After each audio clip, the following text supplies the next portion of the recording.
এরা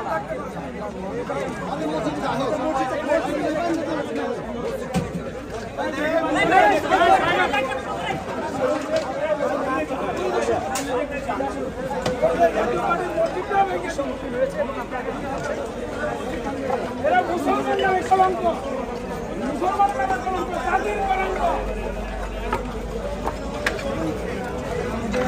হেমায়তদারি মুসলমানরা এই মসজিদের ঘর ভাঙছে।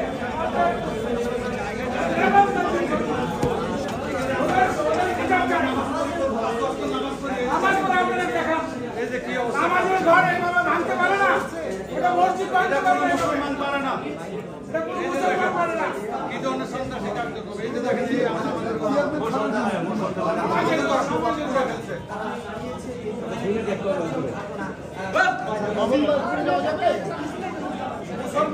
কলঙ্ক, মুসলমান নামে কলঙ্ক।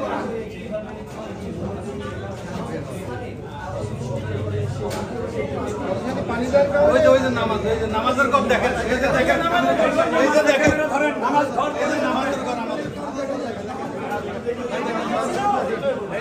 আমাদের নামাজের কপ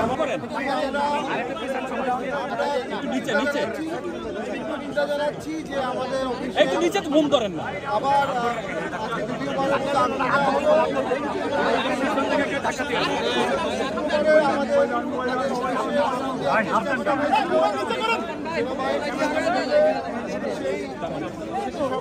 দিয়েছিল আজকে আমাদের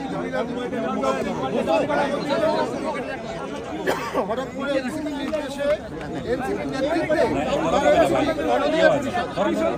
অনেক সন্ত্রাসীরা আমাদের আগুন দিয়ে চলে যায়। আমরা একটি নিন্দা জানাচ্ছি। আমরা মনে করি রাষ্ট্রকে দায়িত্ব নিতে হবে, সরকারকে দায়িত্ব নিতে হবে।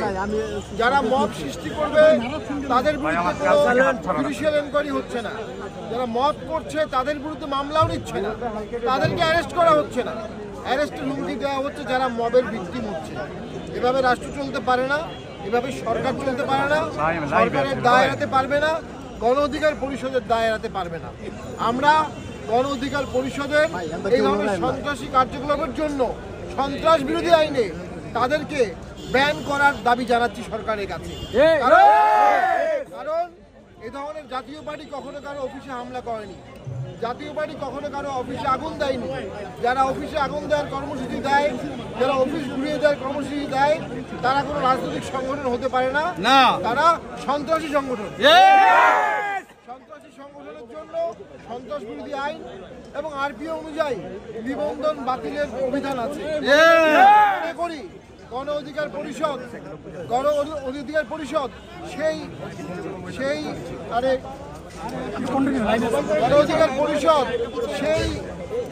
আইনের মধ্যে পড়ে গেছে।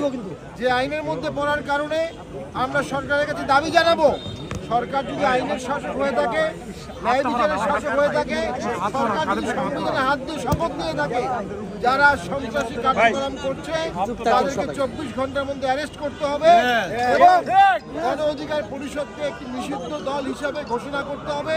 তারা বারংবার সন্ত্রাসী কাজ করছে।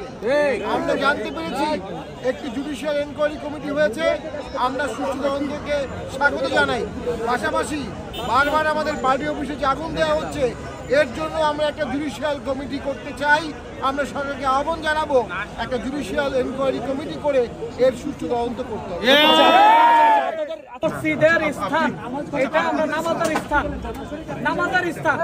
আপনিও নামাজ পড়তে হবে মুসলিম হিসাবে।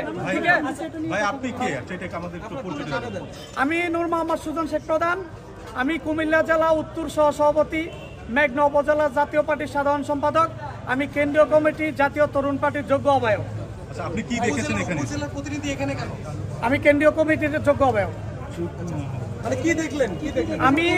আমি দেখতে পাচ্ছি যে ওনারা এসে কিছু সন্ত্রাসী বাহিনী এইভাবে যে ঢুকছে, চারিদিকে পুলিশ ও ব্যারিকেড তাদের মানা শুনে নাই, তারা এসে যে এইভাবে যে হামলা করলো, আগুন ধরাইলো, এটা অত্যন্ত দুঃখজনক। আমাদের কাছ থেকে আপনারা অনেক বেশি ভালো জানেন বা ভালো দেখছেন, যেটা আপনাদের কাছে কিনুই লুকানোর কিছু নাই। কিন্তু বারবার আমাদের পার্টি অফিসও কেন আঘাত আনা হচ্ছে আপনাদের কাছে, এটা হইল আমাদের জোরালো দাবি।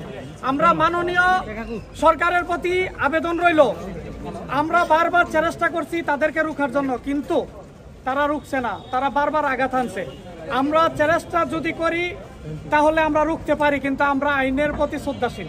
আমরা চাই আইনের সঠিক নিয়মে চলো, আমরা ওই নিয়মেই চলবো ইনশাল্লাহ।